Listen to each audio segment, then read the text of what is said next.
guys, Joe here at the Portland Seattle Coffee Gear.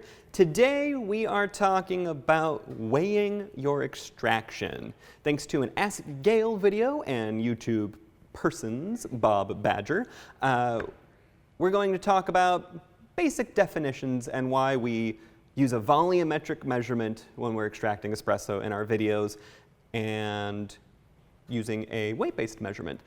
Mostly it boils down to the fact that a lot of scales are big, hefty things and they need a level area to work properly. Because of that, most of them won't fit underneath a home espresso machine's group head. So we have an imperfect solution, which is to use volumetric measurements. Definition-wise, we use a double shot, which is roughly 2 ounces, pulled through 18 to 20 grams in the group head, the portafilter.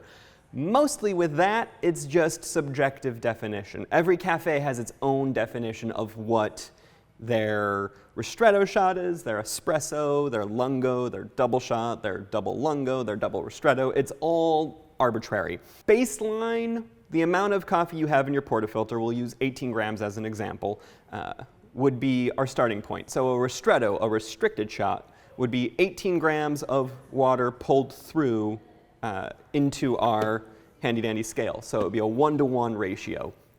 A shot of espresso would be 1-to-2, so 18 grams would yield a 36-gram extraction, and a lungo would be 1-to-3, which would be 18 times 3, which in my head I want to say 54, but I don't do math. I do coffee. Basically, it really doesn't matter. What matters is taste. If we're pulling volumetrically, we're naturally inaccurate, especially if we have fresh coffee, because there's going to be a lot of crema, which will throw off our weight. If our countertop isn't balanced, you're also going to get inaccurate readings, but it's an easy method to use and get you close enough to reproduce results.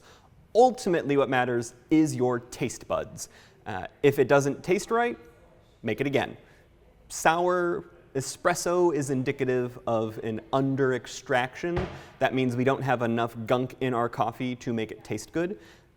Bitter coffee, bitter espresso, is the exact opposite. We've got too much stuff floating around, too many of those bad flavor molecules, and we need to stop brewing before they get in our cup. Bitterness is often mistaken for sourness and vice versa. Sour makes your face pucker, bitter makes your throat close. It's sort of the reaction to poison. You know, remember that. Don't remember that when you're... Bitter is great, not poisonous at all. Mostly make the coffee you love. Figure it out. We have lots of videos and resources that make it available. Cheers.